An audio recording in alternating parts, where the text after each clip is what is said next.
השנה אנחנו לומדים את מזמורי תהילים שמלווים אותנו לאורך כל השנה כסגולה לשמירה.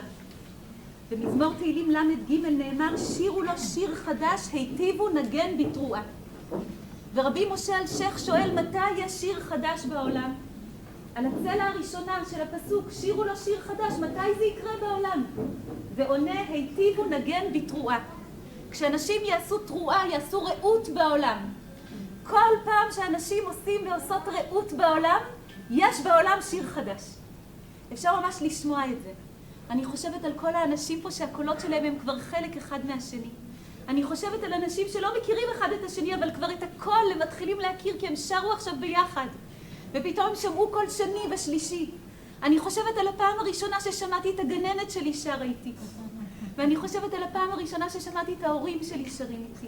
וידעתי שיש הורות ושיש רעות בעולם. אני חושבת על הפעם הראשונה ששמעתי את השיר ירושלים של זהב. אני חושבת על הפעם הראשונה ששרתי בקומזיץ את השיר ירושלים של זהב עם מלא מלא בני נוער שלא הכרתי. וזה שירו לו שיר חדש. היטיבו, נגן בתרועה. שהטוב בעולם נעשה כשאנחנו מצרפים את הקולות זה לזה. אז אני רוצה לומר ברוכות וברוכים הבאים לנו, שמנסות ומשתדלים בעולם להיטיב את העולם בתרועה, ברעות. כשילד מגיע לעולם אנחנו מברכים ומבקשים עליו על שיהיה ידיד מבטן, שיתקדש להיות ידיד בעולם. ומה שבאנו לעשות בעולם זה ידידות. אז תודה גדולה וברוכות וברוכים הבאים לכולנו, שמבקשים ידידות בעולם, היטיבו נגן בתרועה. אני רוצה לומר ברוכים וברוכות הבאים לכל האנשים שנמצאים כאן. אבל אני גם רוצה, I want to especially say welcome to two groups that arrived to visit Eretz Israel, Medinat Israel. I know you have been wanting to do so for a very long time, Mishkan and Kavanah, and Rabbi Lizzie and Rabbi Rachel. And knowing that you bring your communities to see Eretz Israel and Medinat Israel and to sit together and to bring our voices together. That's היטיבו נגן בתרועה.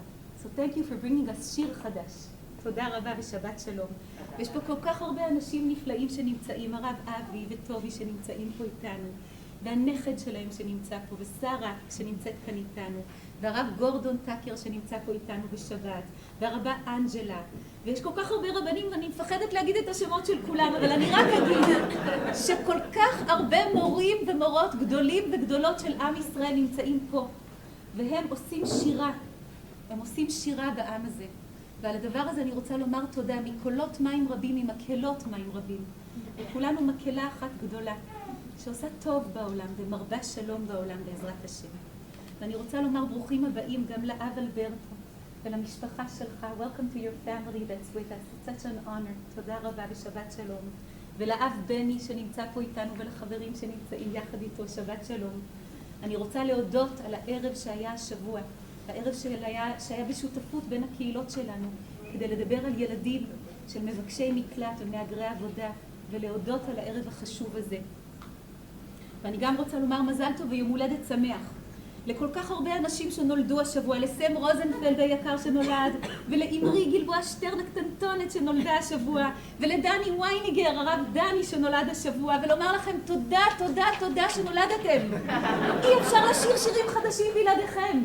וברוך השם שאתם פה איתנו, ובעזרת השם שתהיה לכם שנה טובה ובריאה, ומלאת כל טוב ובריאות וברכה עד בלי די. ואני גם רוצה לומר שבת המצווה של אלה פיין מתקרבת אלינו, ובעוד שבוע בפרשת בלק אלה תחגוג בת מצווה. אז אני מזמינה את כל הקהילה ומי שרוצה להישאר עוד שבוע בארץ, להיות בבת המצווה של אלה, שתהיה פה גם בערב וגם בבוקר ולשמוח בשמחתה. ואני גם רוצה לומר מזל טוב מכל הלב לפנחס ולמרסל שבעוד כמה דקות ילמדו אותנו על הספר החדש והחשוב שהם הוציאו. אני גם רוצה לשלוח תנחומים מעומק ליבי לחברתנו היקרה והאהובה יעל יחיאלי ולתומר ולכל משפחתם היקרה, אמות אחיה נתנאל.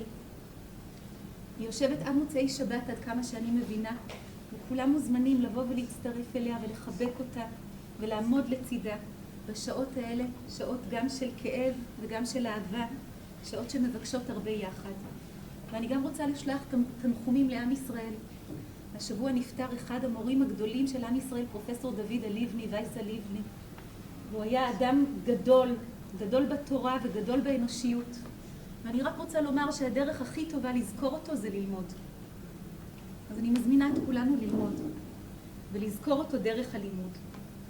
ולומר תודה לנאוה טל, לשיר במידעון, ותודה לדנה על פעילות הילדים, ותודה לג'ק חביב וברוך רופא חולים על זה שהוא נמצא פה איתנו. אני רוצה לומר על המילים שירו לו שיר חדש, היטיבו נגן בתרועה. שהפסיקתא אומרת שהשיר חדש הזה הוא לעתיד לבוא. גם רבי לוי וגם רבי אלעזר אומרים זה לעתיד לבוא, זה לא עכשיו. אבל לעומתם אומר רבי ברכיה, לא, זה היה כבר השיר החדש הזה. והשיר החדש הזה הוא שירת הבאר. זה משהו שהיה. ואולי יש קשר, אולי יש משהו שאנחנו יכולים ויכולות ללמוד משירת הבאר לשיר החדש הזה שיהיה לעתיד לבוא. מה זה שירת הבאר הזאת שאומרים לה עלי באר אין לה? מה זה השירה שנמצאת בפרשה שלנו, פרשת חוקת? איזה מין שירה הזאת ולמה היא כל כך חשובה? לכאורה זה פשוט הבאר של מרים ששרים לה ואומרים לה תודה. וחכמים באמת אומרים בתנחומה שהייתה כמו סלע שהיה מתגלגל יחד עם עם ישראל בכל המסעות. ופשוט לומר על הדבר הזה תודה. אבל הפסיקתא אומרת לא, זאת לא הייתה הבאר של מרים. אלא באר חפרו השרים, זאת הייתה באר שחפרו אותה אלעזר ומשה, קראו הנדיבי עם, אלה 70 זקנים, זאת אומרת זה באר אחרת. זאת באר אחרת.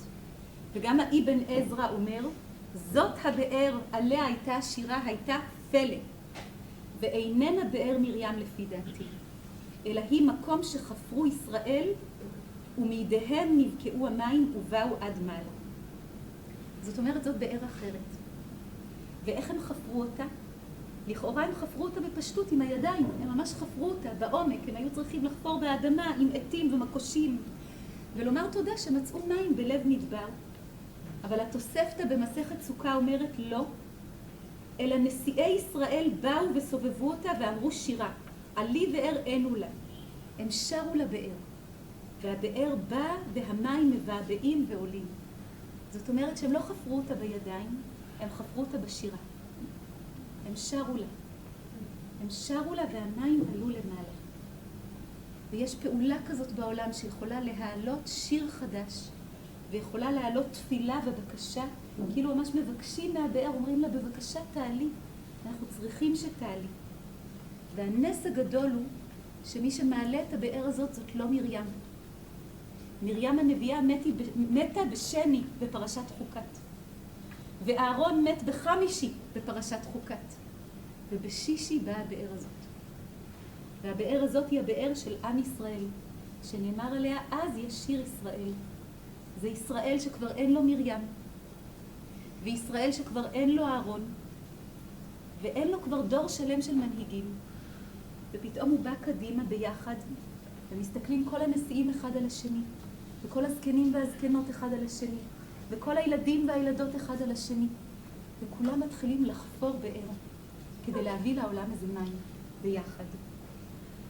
אני רוצה לומר שבאר זה הסוד הגדול של מורשת ישראל. הזוהר מלמד שבראשית זה מלשון באר, שבהתחלה היה בור, והבור היה חשוך וחושך על פני תהום. ואז לאט לאט בא הבורא, בורא מלשון בור, ובורא מלשון באר, וביקש מבני אדם לעזור לו. וביקש שאנחנו נעמוד איתו בתוך הבור הזה או הזו, וביחד אנחנו נעשה באר, ואיך נעשה את זה? בזה שנחפור יותר עמוק. ואמר, אני יודע שזה מפחיד, כי כשחופרים בבאר חופרים עמוק יותר, ופתאום החושך גדול יותר, ופתאום השמיים רחוקים יותר, ופתאום אני מרגיש שאני בעצם כמו באיזה קבר, אולי אני לא אצא מפה אף פעם. אבל הוא אומר, אני רוצה שתחפרו איתי, ושיותר אנשים ייכנסו, ונחפור אותה גדול יותר, ורחב יותר, ועמוק יותר. כי ככל שניכנס עמוק יותר, וזה מפחיד יותר להיכנס עמוק יותר, כי זה חשוך יותר. ככל שניכנס עמוק יותר וביחד, כך לאט לאט נגיע למים חיים, נגיע לבאר. ולכן בורא ובריאה וברואים זה מלשון בור ומלשון באר, שאנחנו מסוגלים לחפור באר מים חיים בעולם. ולכן ירושלים, אחד השמות שלה זה באר. באר מים חיים. זה אחד השמות של ירושלים. שיצחק אבינו חפר 3 בארות. והראשונה קראו לה עסק ורבו עליה, והשנייה קראו לה שטנה, שנאה, ורבו עליה, והשלישית קראו לה רחובות, שהייתה רחבה וגדולה, ועליה לא רבו. והחסידים, בעל המאור עיניים, אומר שבית המקדש הראשון היה עסק, שהוא עשה הרבה מריבה בעם ישראל. ובית המקדש השני היה שטנה, שהוא עשה הרבה שנאה בעם ישראל. אבל בית המקדש השלישי, שזה הזמן שלנו, זה הזמן של רחובות. זה הזמן של הרחב. זה הזמן של הבאר. ואנחנו בימים מאוד מאוד קשים, בימים של התחלפות ראשי ממשלה, בימים של התפרקות כנסת, בימים שהולכים לקראת בחירות והולכות לקראת בחירות, והולכת להיות פה הרבה שנאה ושטנה, והרבה דיבור קשה, והרבה עסק, והרבה שטנה, והרבה לשון הרע, והרבה מריבה. וזה התפקיד שלנו לעשות רחובות. וזה התפקיד שלנו לעמוד בבור ביחד, ולא ללכת לשום מקום, ולחפור עמוק יותר, וביחד יותר, ולהגיע אל מים חיים ולעשות פה באר מים חיים. ודווקא אנחנו שנמצאות ונמצאים בירושלים, יש לנו תפקיד עוד יותר גדול, לעשות את זה ביחד, עם יהודים מכל הזרמים, ועם בני אדם מכל העמים וכל התרבויות וכל הדתות. פה בירושלים לעשות באר, פה בירושלים להביא ביחד בורא וברואים ובריאה, ולבקש עלינו תקווה, ולבקש עלינו חברות, ורחבות, ורוחב לב, ורוחב נשמה, ולבקש עלינו חיים. אני רוצה לספר לכם ממש בקצרה, שאני חוזרת ממש עכשיו מהוותיקן. השבוע הייתי בוותיקן. אתם יודעים שבשנת 1965, אחרי המפגש השני הגדול של ועידת הוותיקן השנייה, אחרי שהתפרסם נוסטרה אטאטה, והעולם הנוצרי ביקש לקרב את היהודים ולעשות תשובה, ולהגיד שיהודים הם אחים, ואנחנו חייבים לעבוד ביחד. אסור לנו להאשים ואסור לנו לשנוא, ועשה ממש באר בעולם. האפיפיור ביקש להיפגש עם הנציג של היהודים, והוא לא ידע עם מי להיפגש. יש כל כך הרבה יהודים והם לא מסכימים על שום דבר. אז איך הוא ייפגש איתם? תמיד אומרים שזה הנס הכי גדול שהאפיפיור עשה. שהוא הצליח ליצור IJCC, International Jewish Committee for Interreligious Consultation. זה האפיפיור עשה. והוא הביא יהודים ויהודיות, רבנים ורבות מכל הזרמים, מכל העולם, מכל היבשות, לבוא פעם בשנה ולדבר איתו. ולדבר עם כל הקרדינלים על מה שחשוב לנו, ולשמוע מה שחשוב להם, ולדבר אחד עם השני, לדבר זה עם זה. וממש עכשיו אני חוזרת משם, כי אני יושבת במפגש הזה. ואני רוצה לספר לכם שכל אחד, הם שאלו מאיפה כל אחד בא, וכל פעם שאמרתי שאני מגיעה מירושלים, שאני מגיעה מקהילת ציון, העיניים שלהם התעוררו, ואמרו, ירושלים זה העיר של אלוהים, זה הבאר. ואני רוצה לספר לכם מה כל אחד מהם אמר, בקצרה. קרדינל קוך, שהוא אחראי על הקשר עם היהודים, על החברות המחודשת עם היהודים, הוא דיבר איתנו על החשש שהאמונה תיעלם מהעולם, ועל האחריות של היהודים והנוצרים והמוסלמים וכל בעלי אמונה לרקום אותנו מחדש, לחבר אותנו, לא לוותר על האמונה. דווקא כשהכי קשה, כשאנחנו הכי בבור, דווקא אז לדבר אמונה, דווקא אז לשיר אמונה, לשיר שיר חדש. והוא ביקש שאנחנו בציון נשיר שיר חדש. והיום באמת שרנו שיר חדש, בזכות יהלה ובזכות כל אחד ואחת מאיתנו. ארכיבישופ זני אחראי על כל החינוך בעולם הנוצרי. ואנחנו דיברנו איתו בשם קרדינל ורסלדי, והוא דיבר איתנו על לעבוד על חינוך. הוא אמר שיש כל כך הרבה ילדים בעולם שאין מי שהולך לידם, לצידם. וכל כך הרבה הורים שצריכים תמיכה בימים האלה שאחרי קורונה. והוא ביקש שאנחנו לא נפסיק להאמין בחינוך. לא נפסיק להאמין בילדים. לא נפסיק להאמין בעתיד. זה מה שהוא ביקש מאיתנו, והוא אמר, אני עושה כל מה שאני יכול למען הדבר הזה. ארכיבישופ יונג סין, שאחראי על כל הכמרים ועל כל הסמינרים של כמרים בעולם, דיבר על איך קשה לגדל מנהיגים של תקווה. שיש היום יותר מדי מנהיגים של שנאה, ומנהיגות של שנאה. והוא אמר, אני רוצה לבקש שאתם תגדלו מנהיגים של תקווה, שמחברים אדם לאדם, שאומרים לאדם, חייב להיות לך חבר יהודי, חייב להיות לך חבר קתולי, חייבת להיות לך חברה מוסלמית והינדואית וכל השאר. אתם צריכים לעשות חברות בעולם. קרדינל פרר, שאחראי על תיאולוגיה, זה מי שלפני כמה מאות שנים היה אחראי לאינקוויזיציה. בשבילי זה המפגש הכי מרגש תמיד. תמיד אני בוכה.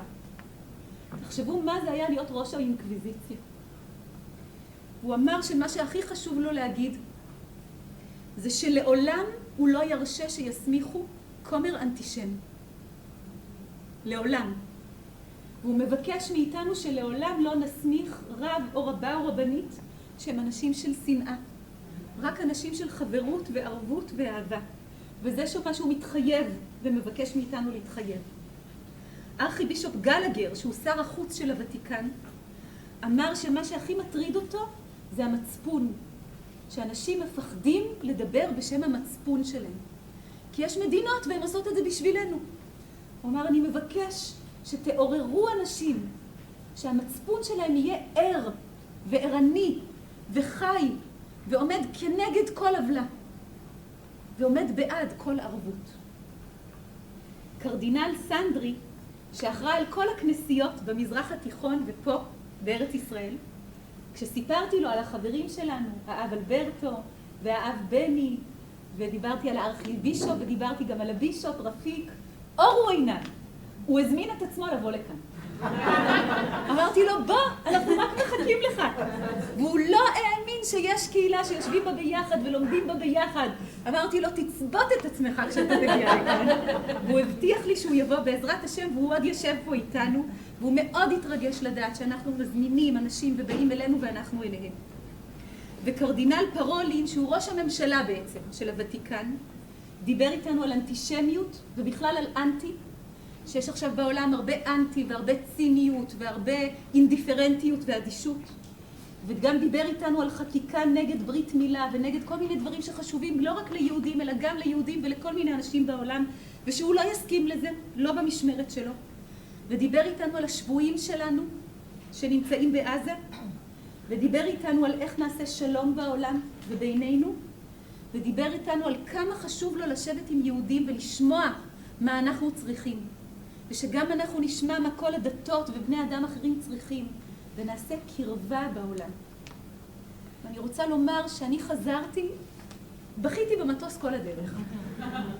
ואמרתי לעצמי, מי היה מאמין מהסבים שלי שהיו בגלות ספרד באינקוויזיציה? מי היה מאמין מהסבים שלי שהיו באושוויץ? שיום אחד יעמדו רבנים ורבות עם האנשים הללו וידברו ביחד על איך מרפאים את העולם ועושים מנהיגות מרפאת ועמים מרפאים בשם אמונה ובשם יחד וערבות ותקווה. ואיזה זכות.